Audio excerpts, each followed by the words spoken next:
आणि प्रभू म्हणजे रघुकुळाची एक रीत आहे की प्राण जाये पर वचन न जाये, आणि माझ्या ह्या वसनाला बाधा येईन.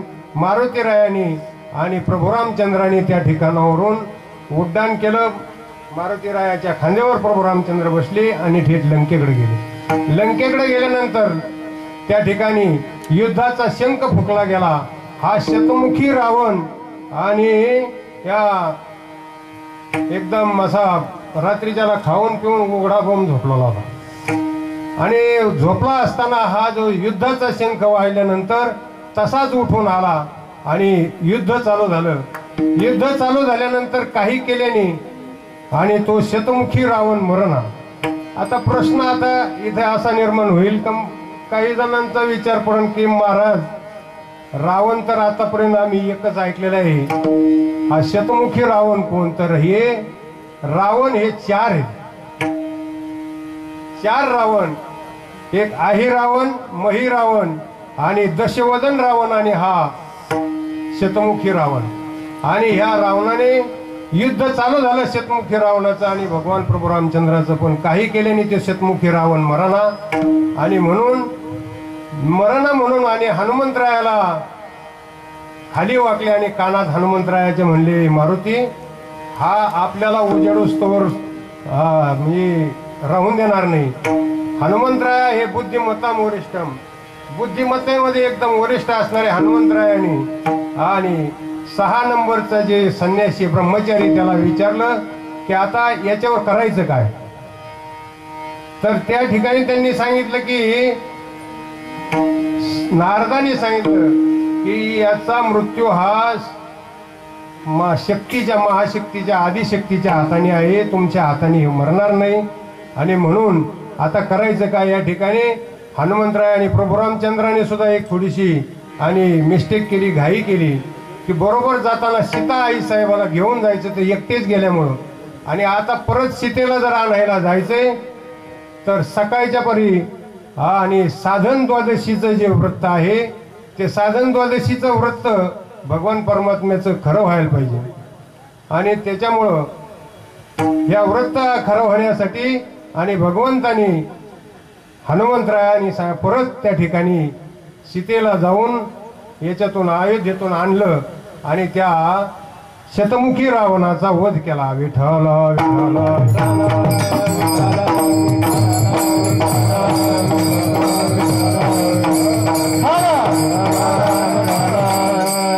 माझ्या प्रभू रामचंद्राची भगवंताची आणि घाम पुसण्याची ताकद ज्याच्यामध्ये आहे आणि अशा असणारे हनुमंतराया, त्याच्यामुळं भगवान म्हणजे तुकाराम महाराज हनुमंतरायाला शरण जातात ते पहिल्या अभंग.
म्हणता तुम्हालो रामदूता.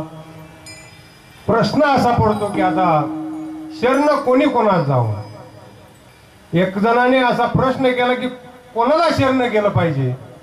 तर जर समजा जीव आहे, जीवाचा उद्धार होण्यासाठी जीव आणि जीवाने जडाला शरण जाऊ नये, जीवाने जीवाला शरण जाऊ नये आणि जीवाने देवाला शरण गेल्याशिवाय राहू नये. विठाला विठाला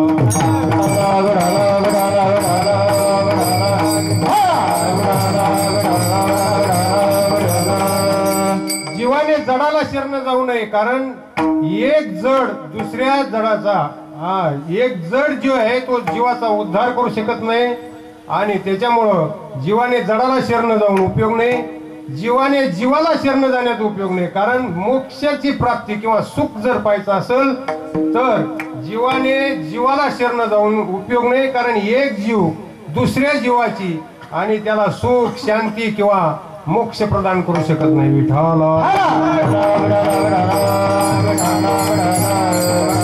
पृथ्वी तलावर पासून तर थेट स्वर्गापर्यंत म्हणजे मुंगी पासून तर ब्रह्मदेवापर्यंत हे सर्व जीव आहेत आणि हे जीव जे आहेत ते आणि या ठिकाणी पृथ्वी तलावर येतात. इंद्रपद जरी म्हणलं तरी हे पद आहे. कारण ते पद मिळवण्यासाठी शतमक संपत्ती स्वर्गीची 100 यज्ञ करावं लागते त्यावेळेस आणि स्वर्गामध्ये इंद्र होता येतं. असा असणाऱ्या अशा प्रकारे तो जीव आहे. म्हणून सामान्यतः सोडा, सामान्याचा विशेष नाही तुमच्या आमच्यासारखे, परंतु जे स्वर्गामध्ये जे स्वर्गीचे अमर इच्छिताची देवा मृत्यू भावा जन्म, परंतु ते सुद्धा त्यांना सुद्धा शरण जाऊन उपयोग नाही. कारण ते मृत्यू लोकामध्ये येतात. मृत्यू लोकात आल्यानंतर यज्ञ यागादी कर्म करतात आणि त्या केलेल्या यज्ञाच्या पुण्याच्या आणि त्या पुण्याने स्वर्गामध्ये उपभोग म्हणजे दिव्य भोग भोगतात. हे मी नाही सांगत, माऊली सांगतात. मनती संसारी जन्मी जे यज्ञ यागादी कर्म कीजे मग स्वर्ग सुख भोगी जे मनोहर. या संसारामध्ये येऊन आणि यज्ञ यागादी कर्म करून आणि दिव्य असे भोग भोगायचे आणि स्वर्गाला जायचं.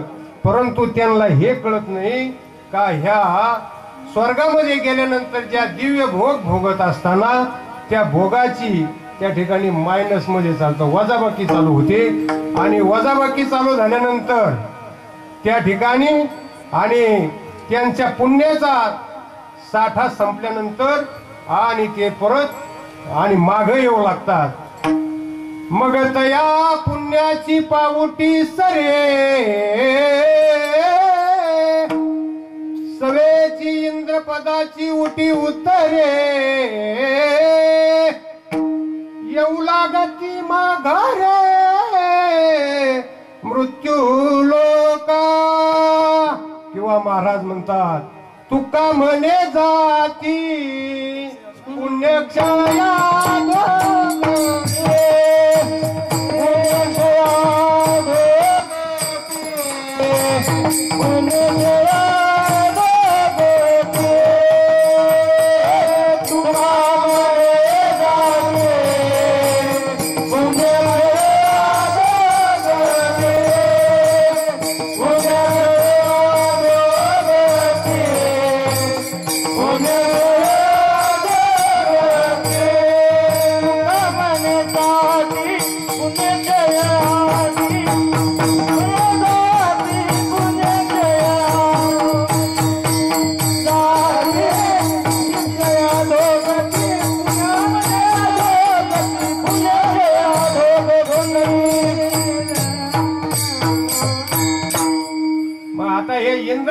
इंद्रापर्यंत जेवढे जेवढे इंद्र सुद्धा देवामध्ये गणला जातो त्या देवांना शरण जाऊन उपयोग नाही. कारण त्याला सुद्धा ब्रह्मदेवाच्या एका रात्रीमध्ये आणि एका दिवसामध्ये 14 इंद्र होतात. म्हणून त्याला सुद्धा जाऊन उपयोग नाही, ब्रह्मदेवाला सुद्धा जाऊन उपयोग नाही. आणि म्हणून जीवाने देवाला शरण गेल्याशिवाय राहू नये. कारण देवच ह्या आपल्याला ह्या संसाराच्या फेऱ्यामधून चुकवणार. मनोनी शरण जावे सर्व भावे देवासी, सर्व भावे देवासी, सर्व भावे देवासी. मनोनी शरण जावे सर्व भावे देवासी, सर्व भावे देवासी, सर्व भावे देवासी. मनोनी शरण जावे सर्व भावे देवासी म्हणून आणि सर्व भावाने त्या परमात्म्याला शरण गेल्याशिवाय राहू नये. आता म्हणजे देवाला शरण जायचं कारण का तर तोच परमात्मा भगवान आणि स्वतः सांगतात की गतीर भरता प्रभू साक्षी निवास हा शरणम सहज प्रभव हा प्रलय स्थानम निधानम बीजम्येयम. किंवा जो मजशी होय अनन्य शरण त्याचे निवारी मी जन्म मरण. या लागी शरणागता शरण्य मीची ऐकू. असा छातीवर हात ठेवून कोणी सांगत नाही की तुम्ही मला शरण या आणि मी तुमचं जीवन मरण किंवा जन्म मरणाच्या कचाट्यातून तुमची सुटका करेन. आता काहींचा भास असा झाला असेल किंवा समज असा झाला, महाराज आताच म्हणजे मारुती रायाचं सांगता सांगता गीतेकडे का वळले. याचं कारण असं आहे, मारुती राया आणि भगवान विष्णू किंवा मारुती रायाचा हे अवतार हा महारुद्राचा अवतार आहे ना, म्हणजे 11वा रुद्र म्हणून. आणि रुद्र हे जे भगवान शंकराचे आहे अवतार आहेत. भगवान शंकर शिव आणि विष्णू नाही दुजा आहे ना. भगवान शंकर आणि विष्णू नाही, दोन नाहीत, परंतु आपण त्याचा भेद करतो. तुकाराम महाराजांनी त्या ठिकाणी आपल्याला समजवलेलं आहे की हरिहरा नाही भेद नका करू नये वाद, एका एकाची हृदयी गोडी साखरीच्या ठाई. आणि म्हणून तुकाराम महाराज मारुती रायाला शरण जातात. पण आपण महाराजांची भूमिका बघितली, पण हनुमंतरायाची जी भूमिका आहे, हनुमंतराया हे भगवान शंकराचे आणि अंशावतार ज्याला म्हणतो, ज्या अंजनीने आणि मोठी तपश्चर्या करून आणि मारुतीराया भगवान शंकराला माझा पुत्र हो म्हणून सांगितलं. आणि त्या अंजनीच्या तपासाठी महारुद्र आले पोटी. अंजनीचा आणि ज्या तप केलेले या तपासाठी आणि महारुद्राशी मारुतीराया त्यांच्या उदरी जन्माला आलेले. आणि तसेच मग भगवान आणि मारुतीरायाचा संबंध काय तर मारुतीरा शिव विष्णू नाही दुजा, म्हणजे शंकर आणि भगवान विष्णू दोन नाही एकच आहे. फक्त गोडी साखर याच्या ठाई, साखर आणि गोडी वेगळी नाही. तसे भगवान विष्णू आणि भगवान शंकर हे वेगळे नाही. आणि असे मारुतीरायाला तुकाराम महाराज शरण जातात. मारुतीरायाकडे जर बघितलं तर मारुतीराया 3 भूमिका साकारतात. मारुतीराया भक्त आहेत, मारुतीराया संत आहेत आणि मारुतीराया देव सुद्धा आहेत. विठाला विठाला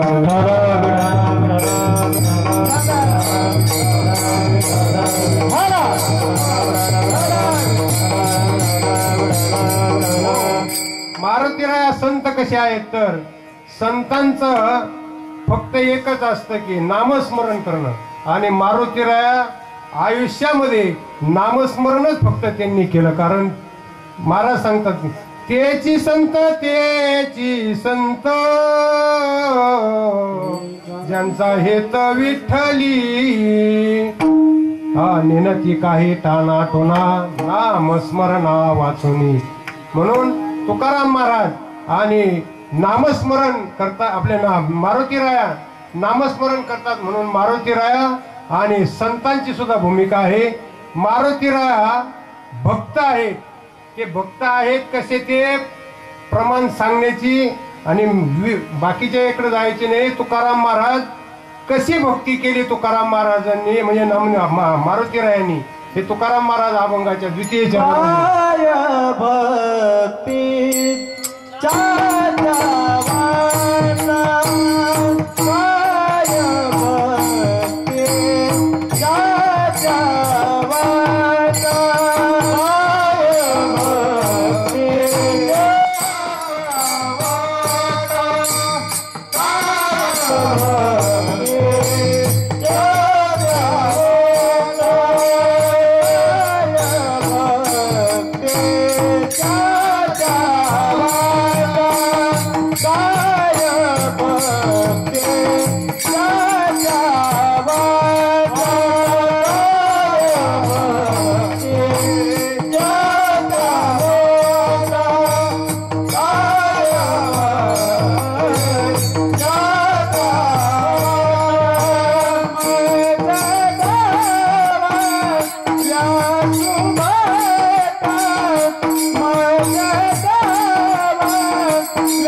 काय भक्तीच्या त्या वाटा मजदा वया सुभटा. तुकाराम महाराज विचारतात की मारुतीराया त्या कोणत्या कोणत्या तुम्ही भक्ती केल्या. तर त्या भक्ती आणि मला सोप्या करून सांगा. दास्यत्व निकट हनुमंते पै केले म्हणून देखिले रामचरण. दास्यत्व भक्ती ही तुकाराम मारुतीरायाने केलेली म्हणून प्रभू रामचंद्राची आणि त्यांना जवळीक सानिध्य लाभलं ते दास्य भक्ती. आता भक्ती 9 प्रकारच्या भक्ती आहेत. नवविधा भक्तीच्या नवरात्र आहे ना तेव्हा नवविधा काय बोलिली भक्ती. नवविधा काय बोलिली भक्ती. जाने माझ्या हाती संत जाने माझ्या हाती संत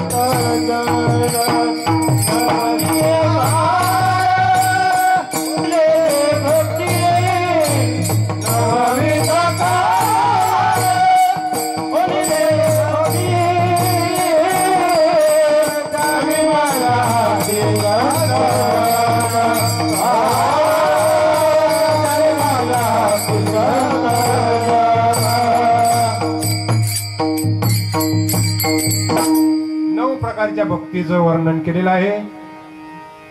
तसेच नारदानी म्हणजे नारदानी जी भक्ती सांगितली ती 9 प्रकारची भक्ती प्रभू रामचंद्राने जी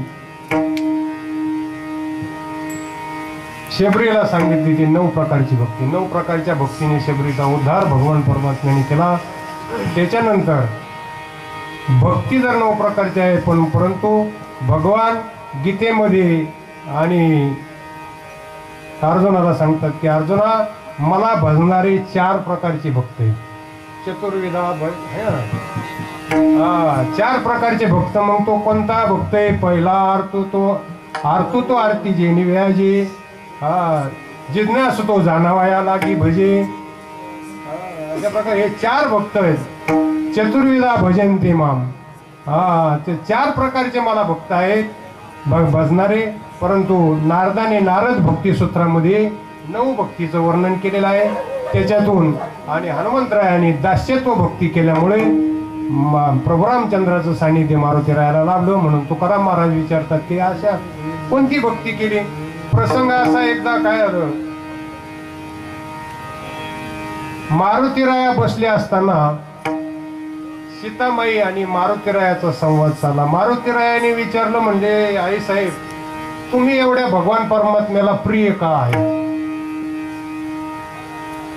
म्हणले मी त्यांची भक्ती करते म्हणून.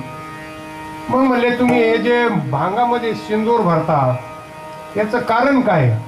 तर म्हणले भांगामध्ये सिंदूर भरल्यानंतर किंवा कुंकू लावल्यानंतर मी परमात्म्याला किंवा प्रभूला जास्त आवडते. मारुतीराया होते ते काय बाबा असं विचार करायचा. मारुतीरायाने साऱ्या अंगाला कुंकू लावून घेतलं सिंदूर लावून घेतला आणि म्हणल्या तुम्ही जर फक्त भांगात लावल्यामुळे तुम्ही एवढे भगवंताला प्रिय आहेत मी साऱ्या अंगालाच लावून घेतो. अशी मारुतीरायाची भक्ती होती. आणि अशा मारुतीरायांना तुकाराम महाराज शरण जी हनुमंता शरण जातात आणि विचारतात की महाराज आणि या काय भक्तीच्या त्या वाटा मजदावया सुभटा. विठाला